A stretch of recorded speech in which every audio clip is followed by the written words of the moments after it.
dick.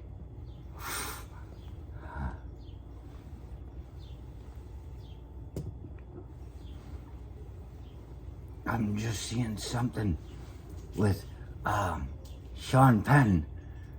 He's doing an interview, and everybody knows Sean Penn is interested in humanitarian rights and things like that, you know? Like Kurt Vonnegut, I think, if I read it right, when I was reading a few of his things to get to know who he was once like the president of the Humanitarian Society or something like that. So there's a group of people that have influence and have some money and decide to use their influence because they've got the money and they can afford to do it to try to make the world a better place. Some people are out of their fucking minds, but I look at Sean Penn and think of him talking to Martin the Martian, Mr. Hand in Fast Times at Ridgemont High, and he says, "You dick." Who wouldn't want to say that to a teacher? And you think, this is a guy that's got no hope. And you think, wouldn't it be great to be just underestimated? And you think, here, a teacher estimated him properly. He took him and he fucking spent the whole night studying with him. He saw Spicoli as being somebody that had a chance. He wouldn't let it go. That's part of the problem with things right now, is people just let it go. Like, fuck it, that's gonna be a pain in the ass. Why bother even trying? If you can save one man's life when it comes to being a decent person in the future that might help you on the side of the road, or an asshole who might mug you on the side of the road, by helping those younger than us, we are only keeping ourselves safe in the future. It's not altruism, you see?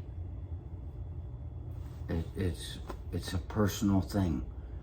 But because of caring about your own existence and how well or how bad it could be, it looks like altruism. Now you're just taking care of yourself.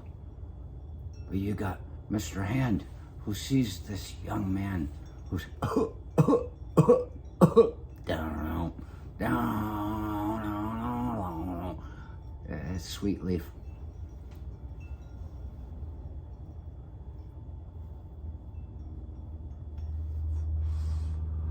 That's my impression of Black Sabbath. Because you had somebody that cared. He spent the night with him and he passed the fucking class. And this was somebody, maybe he didn't want to be underestimated.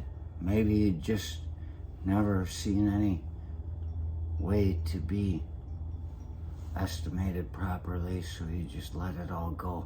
He was that close to being lost. A mekel is a large group of things. He was about to become a mekel. He was about to become quite meckly.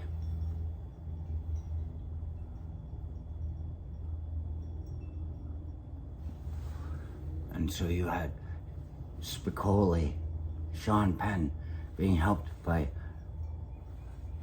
Mr. Hand, Martin the Martian, who outlived Bill Bixby. And you get this guy that's coming out of the Ukraine. He met with the president the day before the invasion started and on the day the invasion started, and he's leaving and he's getting to walk out. And he said he had the luxury of leaving his rented car. They walked the rest of the way out, he said several miles, which is when I was about to come up with a plan about how to get out of the Ukraine when they kept holding us in. It was going to involve running through the fields in the night across to the Polish border, because we were in Lviv, they say. It's pronounced both ways. I never knew which was right or wrong. I'm guessing Lvov must be the Ukrainian pronunciation of it, even though it's spelled a couple different ways. We never really know what's going on. Was going to run across the fields, but I'm thinking how many landmines are in the fields.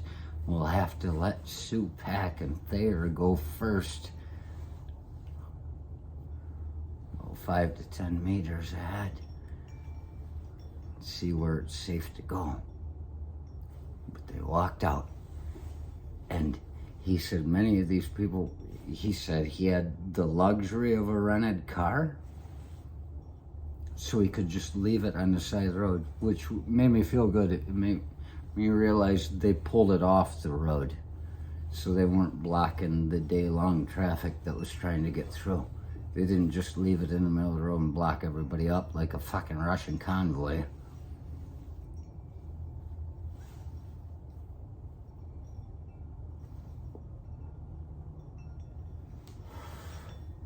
What it makes me wonder, all these people that are driving across, now we not only have a problem in Poland with too many displaced persons, but where are we going to park all these fucking cars?